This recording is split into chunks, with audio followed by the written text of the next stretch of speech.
Buenas noches, hermanos. Me alegra estar aquí con ustedes. Vamos a colocar una presentación que tenemos allí.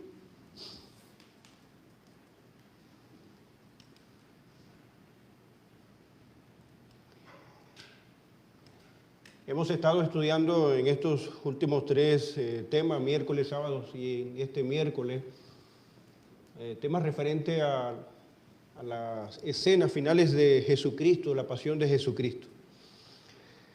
Si usted quiere conocer más acerca de eso, le recomiendo leer los evangelios y El deseado de toda la gente. Es un libro maravilloso, contiene relatos de escenas tan importantes de lo que fue la muerte, sepultura y de la resurrección de Jesús.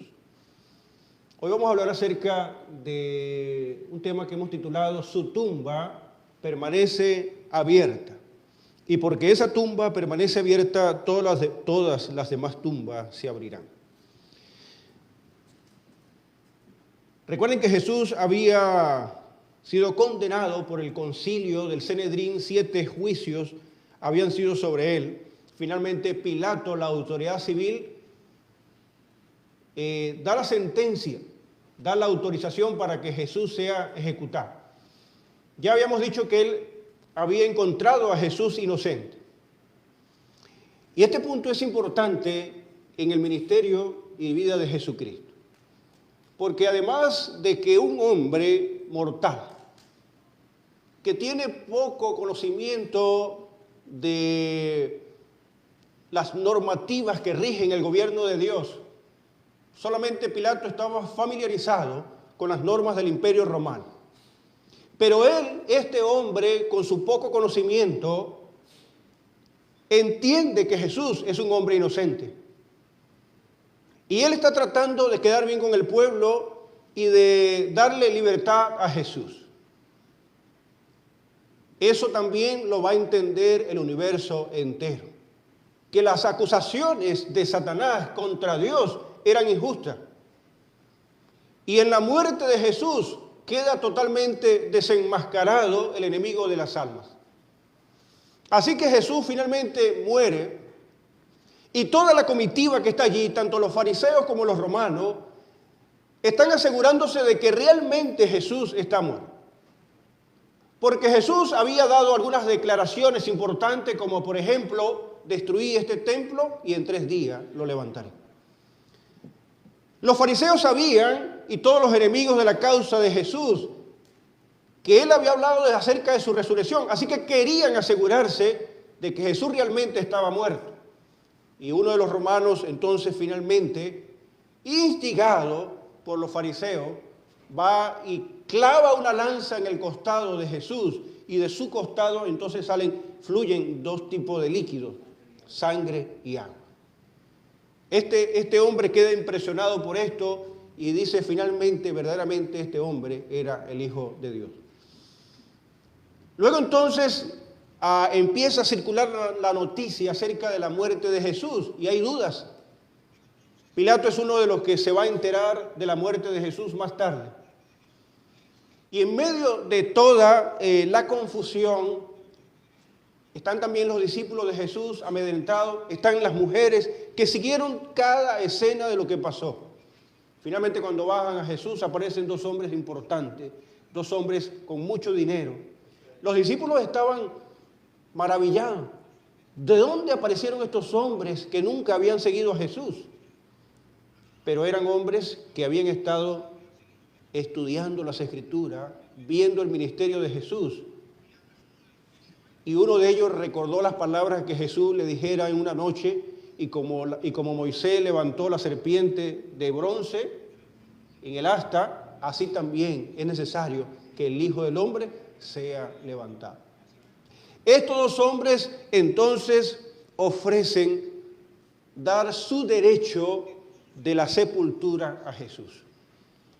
José de Arimatea cede sus derechos, son los derechos de todos nosotros, los derechos de cada pecador, dice la Biblia, porque la paga del pecado es ¿qué cosa? La muerte, mas la dádiva de Dios es vida eterna. 6 cosas importantes que aprendemos en la tumba de Jesús.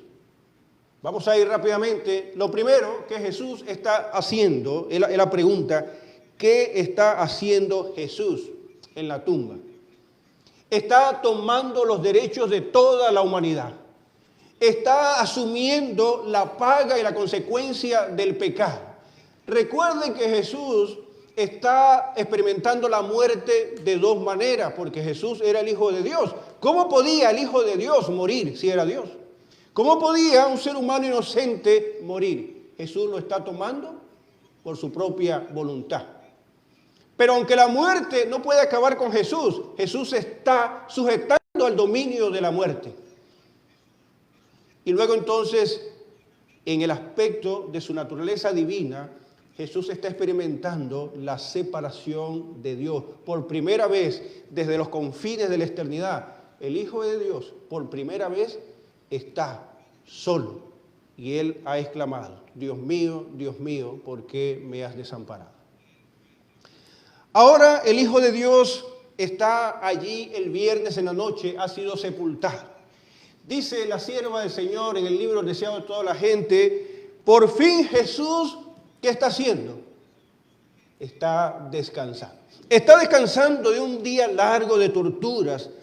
Había terminado, Satanás había aprovechado esas últimas horas para, de una manera mucho más severa, atacar al Hijo de Dios.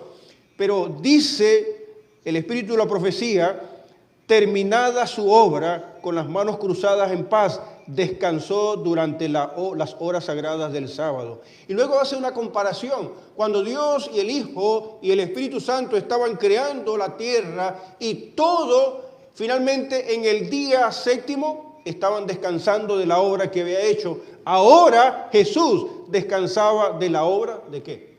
De la redención.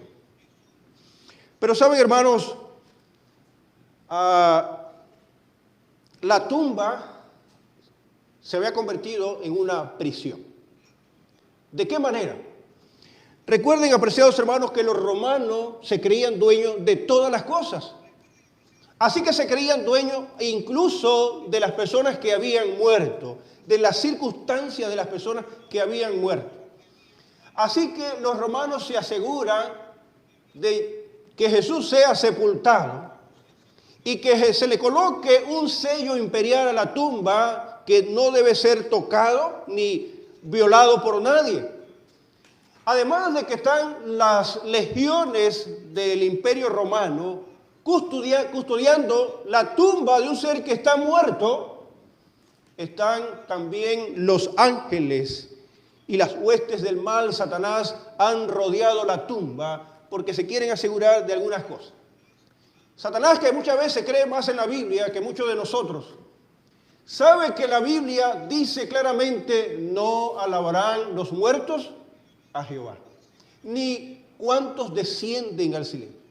Así que ahí está el Hijo de Dios. Por primera vez en la historia, Satanás está pensando que Jesús está allí en una condición en la que ha perdido toda su conexión con el Padre. Por lo tanto, por primera vez en la historia, él piensa, el Hijo de Dios no está glorificando a su Padre. Por otro lado, apreciados hermanos, Satanás sabe lo siguiente, dice la Biblia en el libro de Eclesiastés, porque los que viven saben que han de morir. Así que Satanás piensa que el Hijo de Dios no sabe nada de lo que está ocurriendo en su alrededor. Así que la tumba se ha convertido en una prisión. Hablando acerca de esto, la señora White dice lo siguiente: había transcurrido lentamente la noche del primer día de la semana. Y voy a adelantar aquí, dice, Cristo estaba todavía ¿cómo? Estaba todavía preso en su estrecha tumba.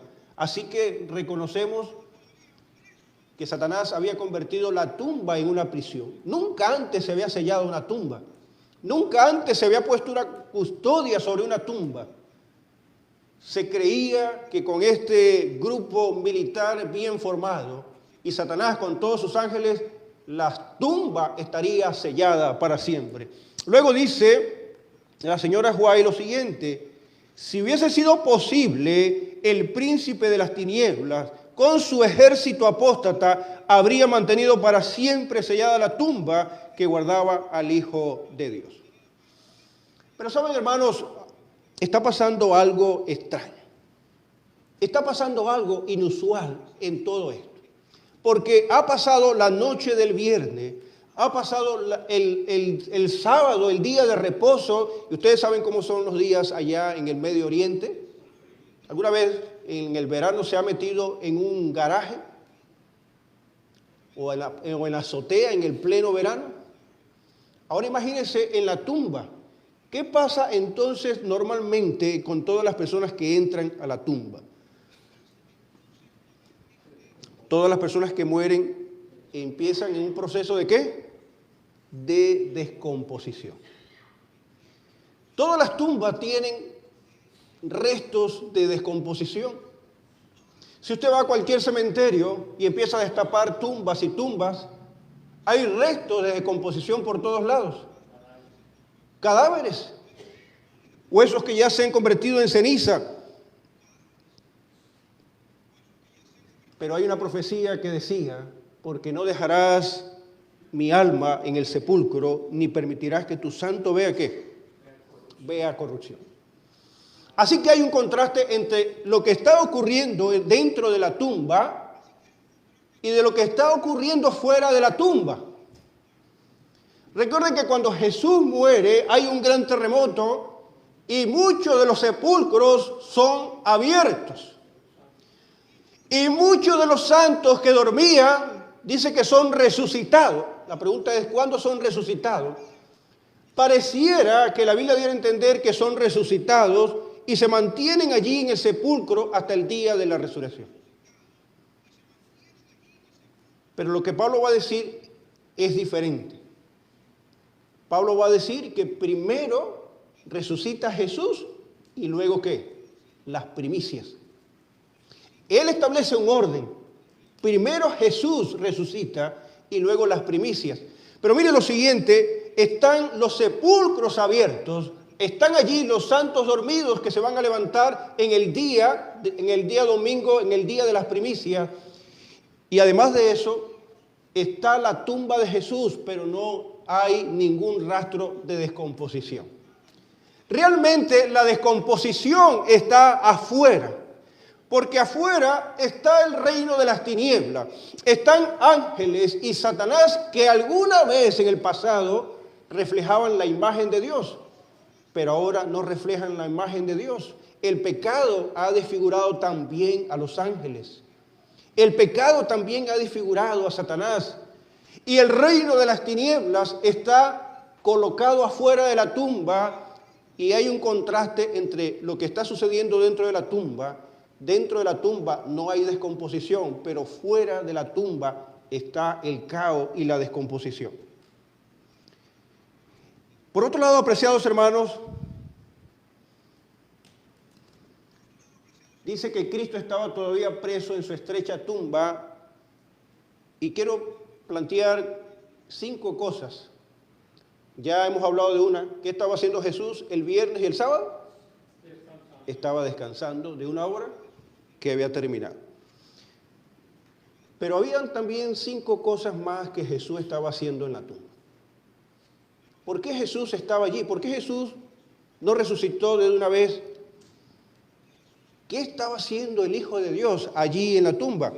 El apóstol Pablo nos lo dice en el libro de Colosenses, así que vamos al libro de Colosenses, Colosenses capítulo 1, versículo 15.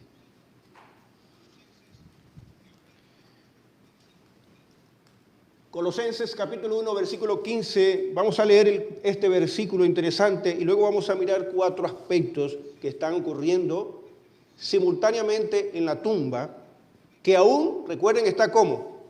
Está sellada, está siendo custodiada por los romanos, está siendo vigilada por Satanás y sus demonios.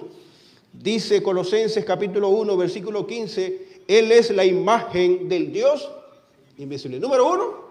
Es la imagen del Dios invisible. Número 2, el primogénito ¿de qué? De la creación. porque en Él fueron creadas todas las cosas, las que hay en los cielos y las que hay en la tierra, visibles e invisibles, sean tronos, sean dominios, sean principados, sean potestades.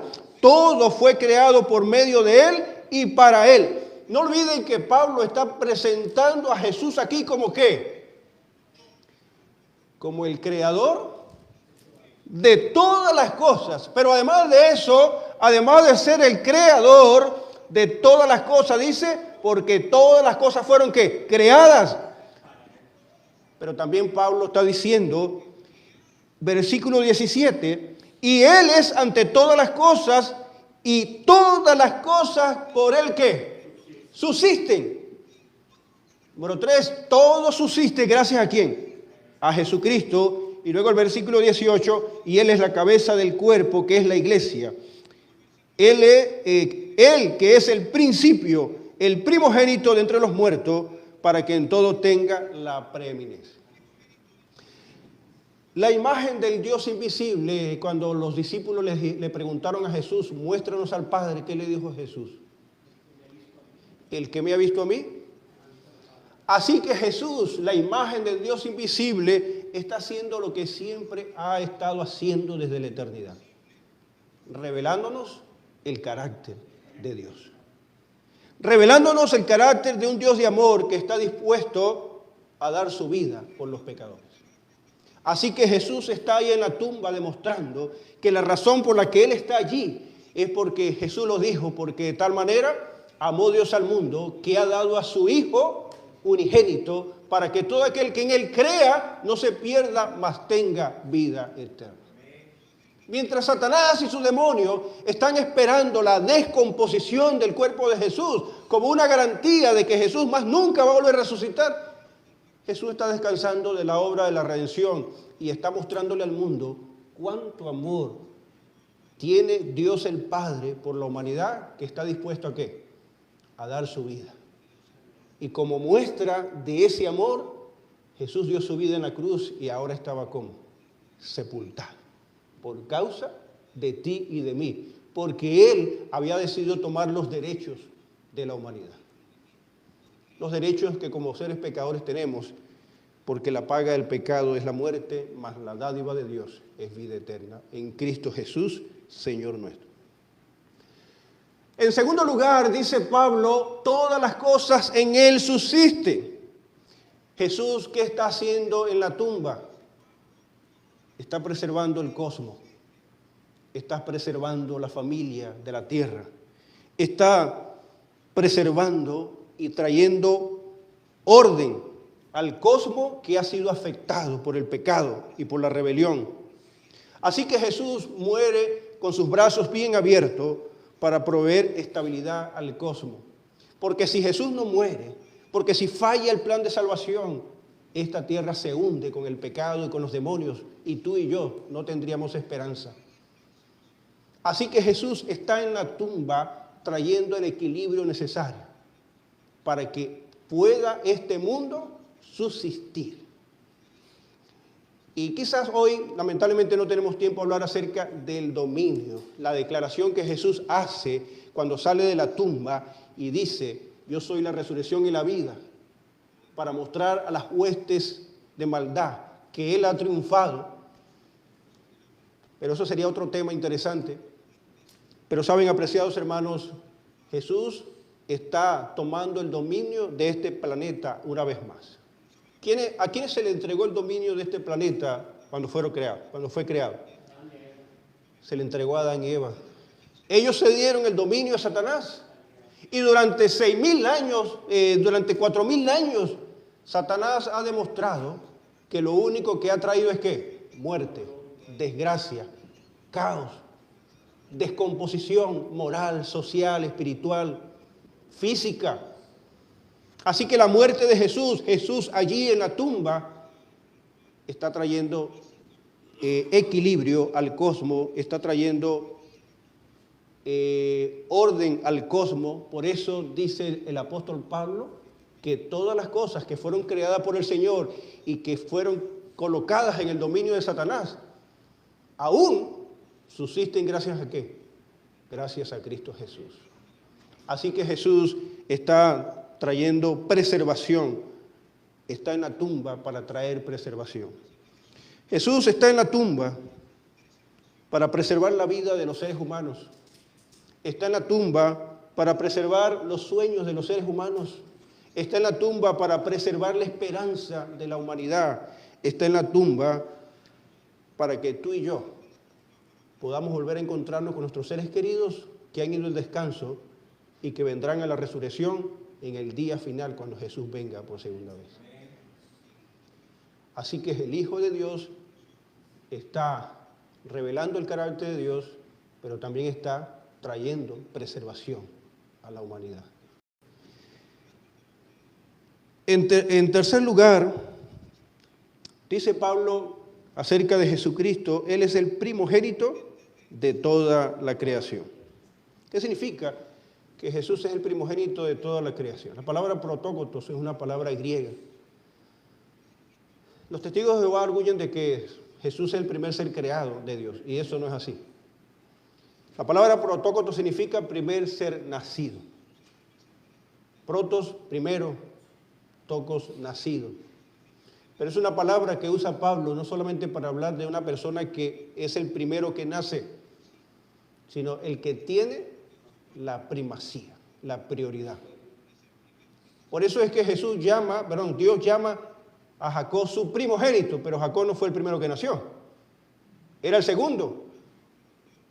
Y llama a David también su primogénito, pero David no era el primero que nació, era el octavo de sus hermanos. ¿En qué sentido Jesús entonces es el primogénito de toda la creación? Jesús tomó el lugar de Adán. Adán fue el primer ser creado. La primera criatura que nace, el primer ser humano que Dios va a crear. Así que Jesús toma el lugar de Adán tomando su naturaleza humana. Toma la naturaleza humana, así que el viernes en la noche vemos la naturaleza adámica ejecutada en la cruz del Calvario. Para siempre.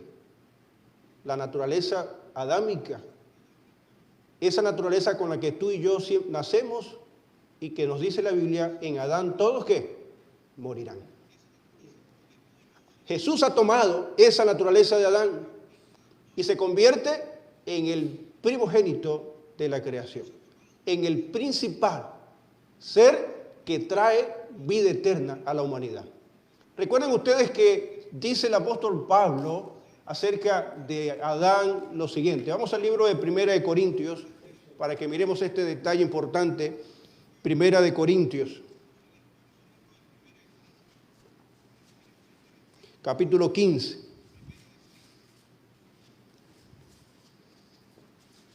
Versículo 45. Dice, vamos a leer solamente 2 versículos allí, hay muchos versículos que hablan acerca de esto. Versículo 44, se siembra cuerpo animal, resucitará cuerpo, ¿cómo? Espiritual. Hay cuerpo animal y hay cuerpo espiritual. Así también está escrito, fue hecho, ¿qué? El primer hombre, ¿cómo? Adán, alma viviente. Y gracias a ese primer Adán, nosotros venimos, ¿qué? Todos somos descendientes de Adán. Eso es lo que nos enseña la Biblia. Pero ¿cuál es la herencia que nos da Adán cuando nacemos? La naturaleza condenada ¿a qué? A la muerte, esclavos del pecado. Y luego dice, el postrer Adán, espíritu vivificante. El versículo 22, sí, tenía planes de leerlo más adelante, pero vamos a aprovechar que el pastor lo menciona allí. Versículo 22 dice, porque así como en Adán todos mueren, también en Cristo serán ¿qué? Así que Jesús, como primogénito de la creación, toma el lugar de Adán. ¿Y cuál es el lugar de Adán? Morir. Y así como en Adán todos mueren, también nosotros vamos a morir. Pero saben, apreciados hermanos, la naturaleza adámica fue ejecutada, ¿cuándo? En la cruz del Calvario. Para nunca más volver. Eso nos recuerda el destino de todos los descendientes del primer Adán. en Adán todos mueren. Pero luego Pablo va a decir en ese mismo pasaje que Jesús es el primogénito entre los muertos. ¿Y qué significa que Jesús es el primogénito entre los muertos? No es el primer ser que nace y que muere y que resucita, porque ¿cuántas personas ya habían resucitado antes que Jesús? Lázaro, por ejemplo. Eliseo, en los días de Eliseo también hubo resurrección. Moisés también fue resucitado. ¿En qué sentido Jesús entonces es el primogénito? No es el primero que resucita para la vida eterna. Entonces, ¿en qué sentido Jesús es el primogénito de los muertos? Recuerden que la palabra primogénito no significa primero necesariamente, sino ¿qué? Principal. Porque es a través de la resurrección de Cristo, y es lo que Pablo está diciendo, así como en Adán todos mueren, en Cristo serán ¿qué? Así que Jesús está allí en la tumba. Han llegado las primeras horas de la mañana. Ha salido el sumo sacerdote a ofrecer la gavilla del ritual de las primicias, un ritual que ya había caducado, porque todo quedó allí en la cruz. Y un poderoso ángel desciende con la planopia de la divinidad, dice que viene con tanto poder que ha dejado una estela en todo el trayecto del espacio. Y llega y se posa enfrente de la tumba. Las legiones romanas que están acostumbradas a pelear y que no le tienen miedo a nada, ven en la faz de este ángel un guerrero que no es mortal. Aunque están acostumbrados a lidiar con personas que se disfrazan de oso y piel de león para infligir miedo y temor sobre las legiones romanas, pero estos hombres no pueden soportar la faz de este ángel. Es un ángel muy, pero muy poderoso. Es el ángel que ahora ocupa el lugar que una vez tuvo Lucifer. Los ángeles y los demonios salen espantados y este ángel rueda la piedra que con mucho esfuerzo trataron de mover los soldados romanos y dice en voz alta: Jesús, Hijo de Dios, tu Padre te llama. Así que Jesús ahora se levanta reavivado por el poder del Espíritu Santo y se pone enfrente de la tumba y dice: yo soy la resurrección y la vida. Apreciados hermanos, qué maravillosa escena la que ahora Jesús nos muestra a partir de este momento. Mire qué importante es la resurrección para nosotros. Vamos al libro de 1 de Corintios y vamos a ir a la reflexión final en esta noche.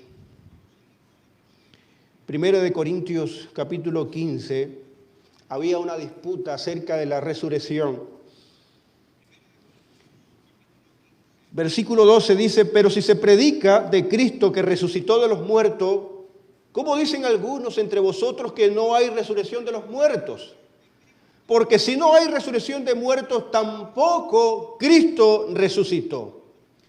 Y si Cristo no resucitó, vana es entonces nuestra predicación, vana es vuestra fe, y somos hallados falsos testigos de Dios, porque hemos testificado de Dios que Él resucitó a Cristo, el cual no resucitó. Y si en verdad los muertos no resucitan, porque si los muertos no resucitan, tampoco Cristo resucitó. Y si Cristo no resucitó, vuestra fe es vana, aún estáis en vuestros pecados. Pero saben, apreciados hermanos, pero Pablo más adelante entonces va a decir lo siguiente, versículo 20, mas ahora Cristo, ¿a qué? Ha resucitado de los muertos. Primicia de los que durmieron es hecho, porque por cuanto la muerte entró por un hombre, también por un hombre la resurrección de los muertos, porque así como en Adán todos mueren, también en Cristo todos serán vivificados. Pero cada uno en su debido orden. Cristo, primero resucita Cristo, luego ¿qué? Las primicias, que son todos aquellos muertos o aquellos santos que se levantaron en el día de la resurrección, y luego los que son de Cristo en su venida. ¿Ven ustedes cuán importante es la resurrección de Jesús? Así que Jesús está en su muerte aún glorificando a su Padre.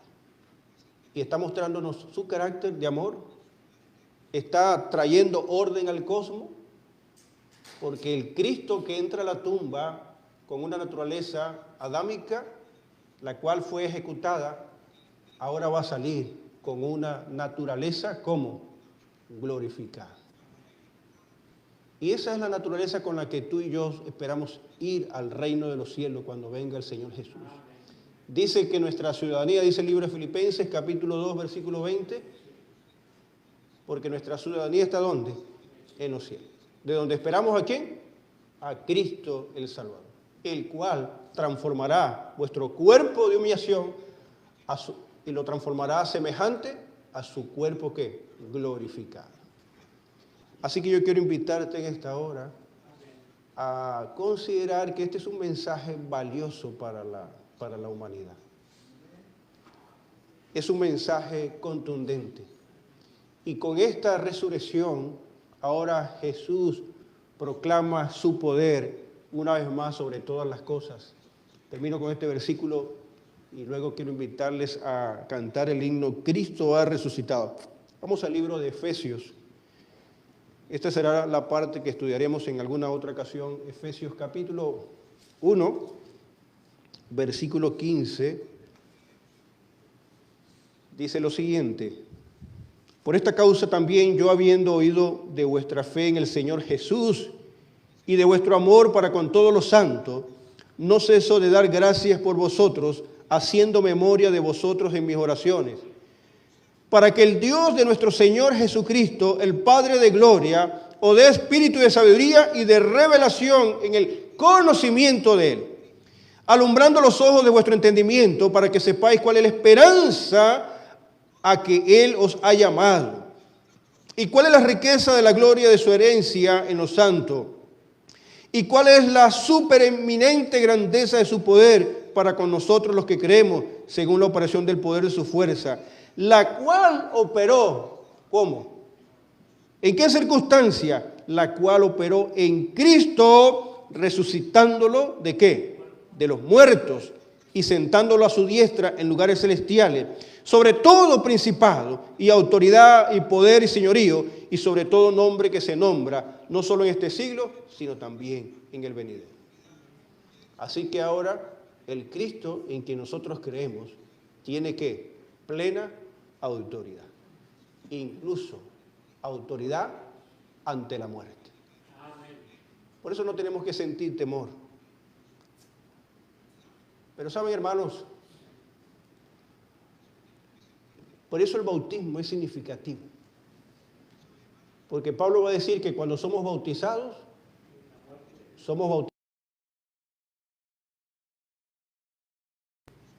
y resucitados a una vida nueva. Algunos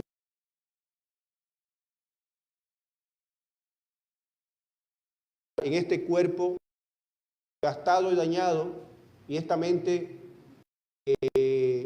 destruida por el pecado, Dios quiere restaurarla en Cristo Jesús primero. Y después que nuestra mente esté restaurada, cuando Él venga, esto mortal se vestirá ¿de qué? De inmortalidad. De la muerte en victoria. Gloria al Señor por su sacrificio. Vamos a cantar el himno final para terminar. Cristo ha resucitado.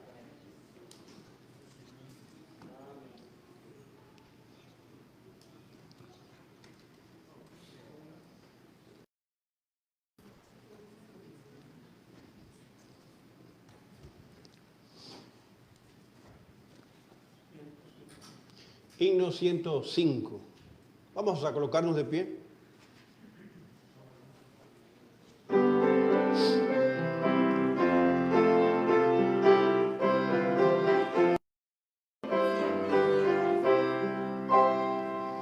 Cristo ha resucitado, aleluya, ya la muerte ha vencido, aleluya,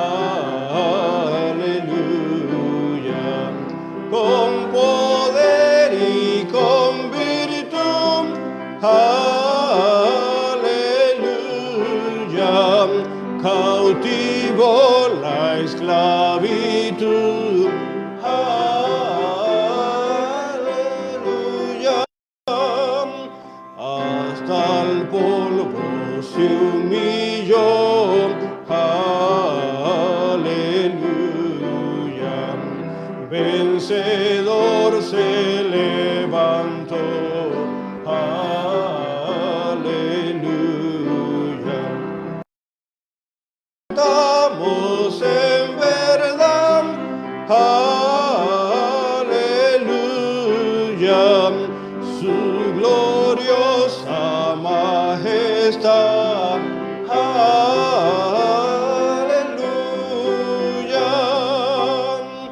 A la muerte se entregó. Aleluya. El que así nos redimió. Aleluya. Hoy gloria celestial. Aleluya. Reina en vida triunfal. Aleluya.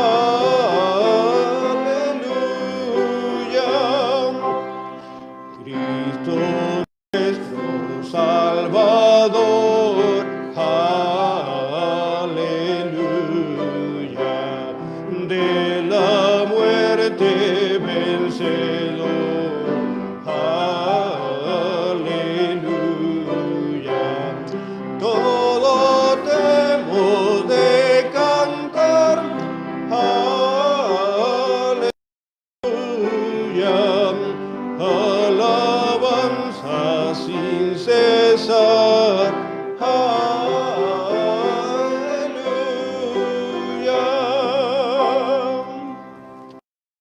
Señor, gracias por ese maravilloso sacrificio y ese triunfo contundente contra las huestes del mal y contra el caos que tú, Señor, lograste en la cruz, en la tumba, que ahora permanece abierta.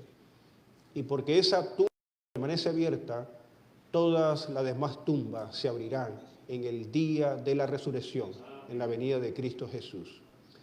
Llévanos con bien en nuestras casas con esa bendita esperanza, que no la olvidemos, que siempre podamos compartirla con las personas que viven en un mundo sin esperanza, que sufren solos, que sufren angustiados por las circunstancias de la vida, por los problemas de la vida, pero así como los apóstoles no le tuvieron temor a la muerte, nosotros podamos vivir con la seguridad de que Cristo ha salido victorioso. En nuestras casas, prepáranos para venir el sábado a la iglesia, te lo pedimos todo en el nombre de Jesús. Amén. Amén. Dios les bendiga, hermanos. Queremos recordarles que el libro El Camino a Cristo, los que quieran llevarlo, están afuera entregándolo para la obra misionera y el impacto misionero que vamos a tener el 20.